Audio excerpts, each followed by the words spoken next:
If you are an entrepreneur who's flirting with burnout and you are open to brutal truth, you're willing to not hate me for 5 minutes, please watch this video because it's going to set you free. My name is Craig Ballantyne and I struggled with burnout and anxiety for a long time until I finally flipped the script in my head, and I want to share these secrets with you. All right, Craig, I've got to ask you, what is the hidden cost of an entrepreneur trying to do everything themselves in their business? Well, man, the hidden cost is everything. Everything. It's everything from panic attacks, it's divorce, it's losing the business and going back to working a job for a paycheck and a job they hate. And I've seen all of these things. So years ago, if you don't know my story, I had severe anxiety attacks when I was a young man as an entrepreneur.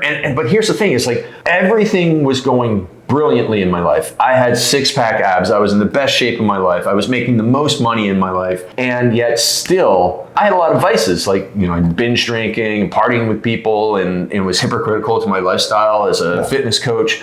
And when I was in the best shape of my life, 190 pounds at 5'9" with, like 9% body fat, fitness model, I had anxiety attacks that sent me to the emergency room twice. So I understand what it feels like. And so once I started writing about that, I got messages from, I remember there was a gym owner who sent me a message at 2 a.m. on a Saturday night. He was in the hospital and he said he woke up and felt like there was a refrigerator on his chest. Mm-hmm. And I heard this from guys who had come back from Iraq and became entrepreneurs. And it just, was something that I heard over and over. Even my mentor, Mark Ford, when I wrote about it at first, Mark Ford is worth a lot of money, very successful guy. He wrote his books under the name Michael Masterson. He wrote Ready, Fire, Aim, which everybody knows. He wrote back and said, yeah, I used to have those panic attacks too. Really? Yeah, he used to just have a few drinks, like a few tequilas. Oh my God. I get rid of them. But everybody came out of the woodwork because it's so common to the entrepreneur that if you don't control the chaos in your life,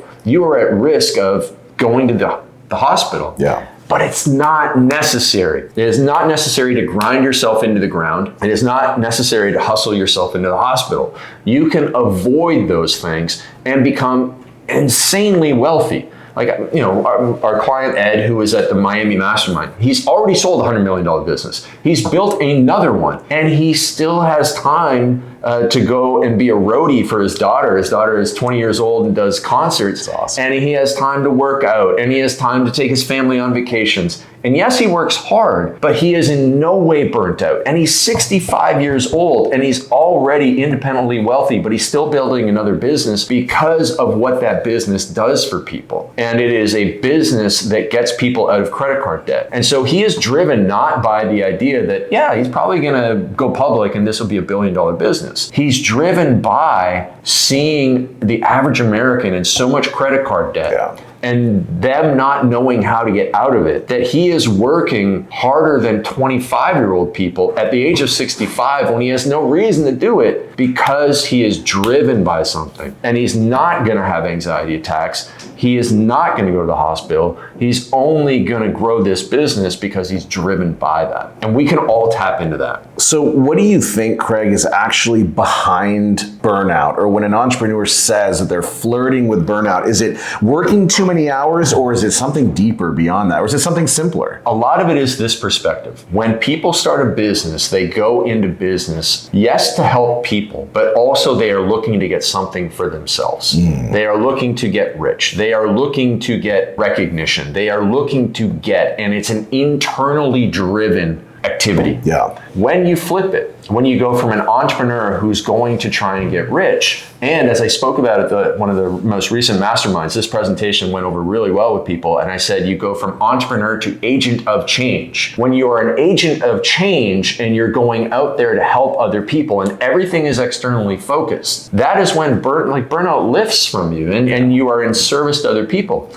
Mother Teresa wasn't burnt out. The Pope didn't get burnt out. Like, these people who are doing these things nonstop for the service of other people, you never hear about a Pope who gets burnt out. Yeah. You never hear about a nun that gets burnt out, because the concept of that is not even, it's so foreign to them because I'm not doing this for myself. They're doing it for other people. And I'm not saying you need to become the Pope or a nun or a monk or any of these things, but what you need to do is just flip that switch in your head that I'm an entrepreneur out to get, my bag of money, to I'm out here because I've been blessed with these gifts from whatever higher power you believe in, that you've been blessed with these opportunities to go out and take, maybe you had some personal misery in the past like I did. You're out here to take your personal misery and make sure nobody else experiences it. You're out here to take your expertise that you work so hard through schooling, through experience, and you're out here to bestow that upon other people.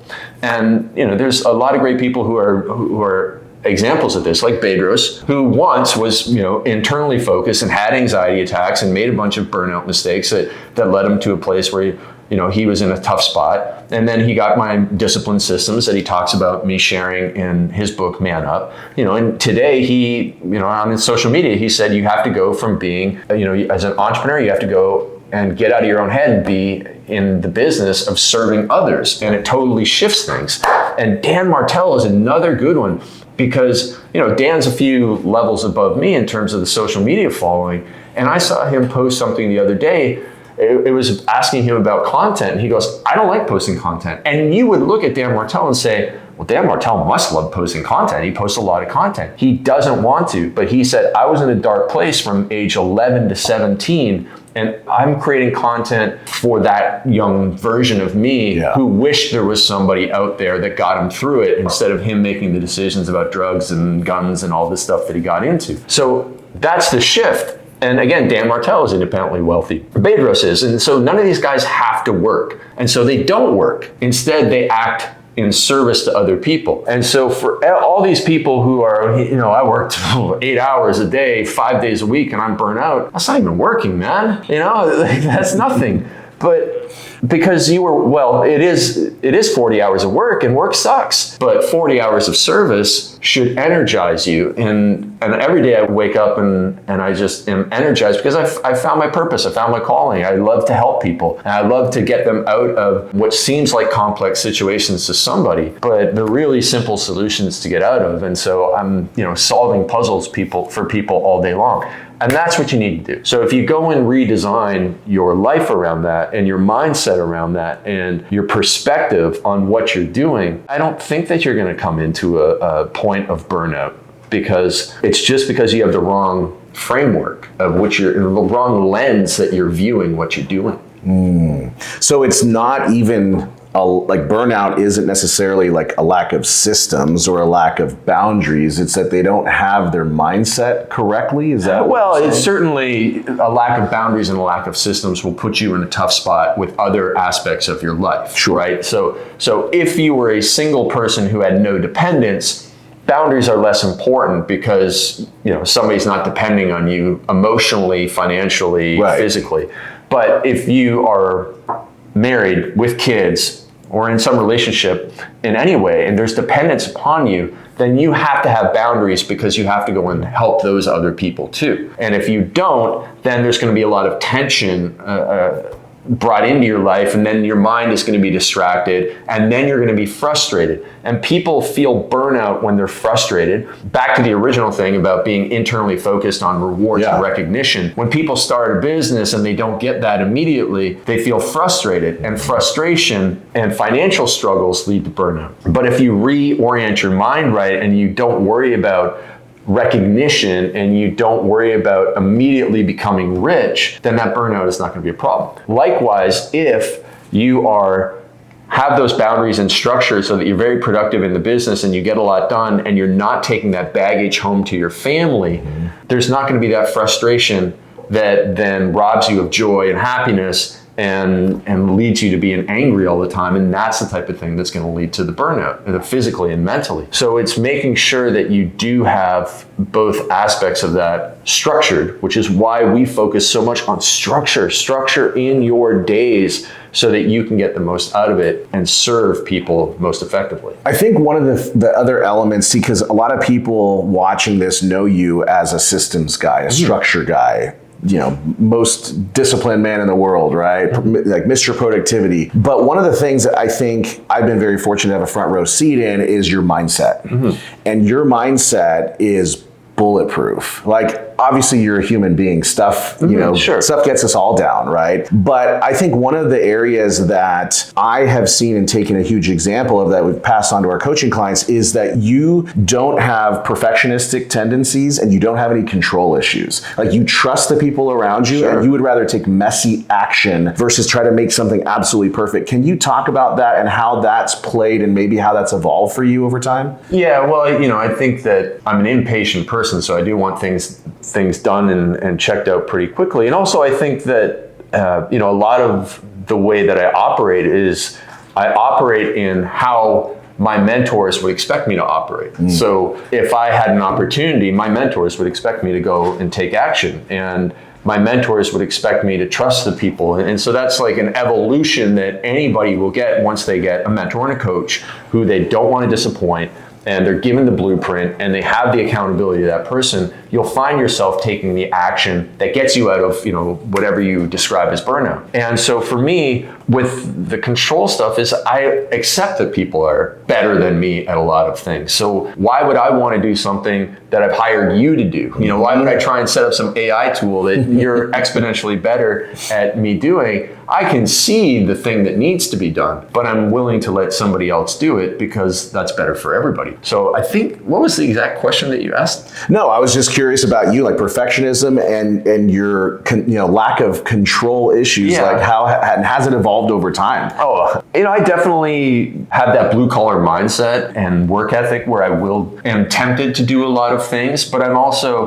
selectively lazy in that I don't like to do things that I'm not good at, and so I'm quick to delegate that stuff. But I think in terms of the mindset, what keeps me going through hard times is probably the big lesson that people need to take away from this, and that when you come through a hard time, you're really left with two options. You're left with quitting or persisting. There's really no other option among those two things, and you're not the type of person that's going to quit. So your option is to persist. And then you're left with the decision. You can either persist in a very difficult way, or you can persist in a way that's going to get you through this as quickly as possible. So yeah, you have to keep going, but the truth is that somebody out there has the answer to get you through this problem much faster than you think. And I feel like for most beginner entrepreneurs or people that are really stuck or people that feel burnout, is that they don't realize somebody else has the answer. They think they're the only person who has ever experienced this, traumatic incident, whether it's a sales slump or whether it's not being able to succeed on social media or whether it's, an employee problem. And they think there's nobody else out there who could ever possibly help me because my business is different and this situation is this way. And so they don't even think to ask for help. But those people who avoid burnout and who scale their businesses are the people who realize that solutions are out there. Like every problem you could ever imagine, somebody has already dealt with. And somebody has dealt with it in a way that it's been systematized, and there's a framework that exists for you to go out and get out of this employee problem, or to get out of this sales slump, or to get out of, social media limbo where nobody sees your stuff. Like millions of people have gotten out of this. And I think that's very important for everybody to understand, that everything's a solvable problem and that none of these things should ever paralyze you. That the person who experiences burnout spends so much time inside their own head thinking, oh my gosh, I don't know how to get out of this. This is horrible. And if you do that, you will burn out because you're just constantly in a negative state. Yeah. But if you're in that situation like, oh my gosh, I'm stuck and I don't know how to solve this, but surely there's somebody who does. And the next thing you can go online, you can find a million solutions on YouTube, on ChatGPT. I mean, everything is such a solvable problem. But it's that mindset shift between internally, the world is imploding, or externally, the solution exists. Yeah. And that's where you have to get to. I think it underscores the importance too, Craig, about having outside eyes on your business and having somebody that is a trusted advisor like a coach. I know that as a coach, I serve as that person for a lot of people. You serve that way for a lot of people. And just getting people into our community here at Early to Rise, our mastermind events, our school community, those are great resources to help people get off, as you call, Lonely Entrepreneur Island, and realize they're not alone in this thing. No, because everything in life is easier when you know more more good people. And that's a phrase that I've come up with in the last couple of years, and I've lived my life that way. And so if you go all the way back to my anxiety attacks, when I had the anxiety attacks, as many people who have anxiety attacks, most people will run to the medication, they'll run to the doctor, get the pills. And I was like, there's no way I'm doing that. And so I told a lot of people, and I remember one of the biggest breakthroughs I had was I told the front desk guy at the gym where I worked, and I liked the guy, and he actually filmed some of my original turbulence training videos on YouTube and stuff like that. And I was like, Dan, dude, I got these anxiety attacks, man. And he told me about Qigong, which I had never heard of before. And so I was willing to go and try all these things because I knew I could not figure it out. And I didn't. It didn't take me a long time to realize I couldn't figure it out. It took me like 6 hours of having anxiety attack. Like, I can't figure this out. I got to go and get some help. And so I talked to this Dan guy, and he was like, I can help you with Tai Chi because he really liked Tai Chi, and I know this guy who can do Qigong. I went to do Qigong so there's this part of Toronto called Church Street, which is where it's like the gay village. And I went to this guy there, and he lived in this apartment. And he had a piano, and he smoked cigarettes, because every time I'd walk in for a Qigong session, I'd smell cigarettes. And I was like, this is so bizarre. I'm getting Qigong from this guy who smokes cigarettes. It's like so out of place. But learning how to breathe properly through Qigong, Tai Chi, yoga, and meditation was like one of the key things that helped me through my anxiety attacks. And I didn't even know that I didn't know how to breathe properly. Yeah. And so if I would have spent my life trying to figure it out myself, I never would have experienced like how quickly you can get rid of anxiety from breathing properly. It's massive. So I was smart enough and dumb enough to get myself in that situation, but naive enough to also know that I knew nothing, and smart enough to ask other people for help, because I think that's one thing that I'm pretty good at, is asking people for help. It's how I met my wife. I asked somebody for help and in introductions. And so if you are watching this video and you're feeling burnt out, you don't hate me because I've said that being burnt out is your fault, and that doesn't really exist. If you don't yet hate me and you are open to asking for help, this is the answer for everything that you're going through right now, is to get out of your own head and move on to asking other people for help. Asking people for help on how to become better at sales. Asking people for help on how to hire an EA or a VA. Asking people for help on how to use ChatGPT or AI. Asking people for help on how to do anything in your life, because you're not going to figure it out all on your own. You need to shortcut your way to success by asking other people for help. That's the solution. This has been awesome, Craig. Thank you so much. Yeah. I got more questions for you, so we'll see you again on a future episode here. All right, this is Craig Ballantyne from Early to Rise Radio. We will see you on another episode, because we're going to dive deeper. He's probably got like, what? Tell me more about these crazy stories. So we will dive into them. If you haven't read my book, Unstoppable, it's about how to overcome anxiety, dominate in business and in life. It has so many of the tools. Just drop the word Unstoppable down below. We'll send you a link to get the book for free. And all my books, they're at craigballantyne.com/free books. And we will see you in the next video with more stories.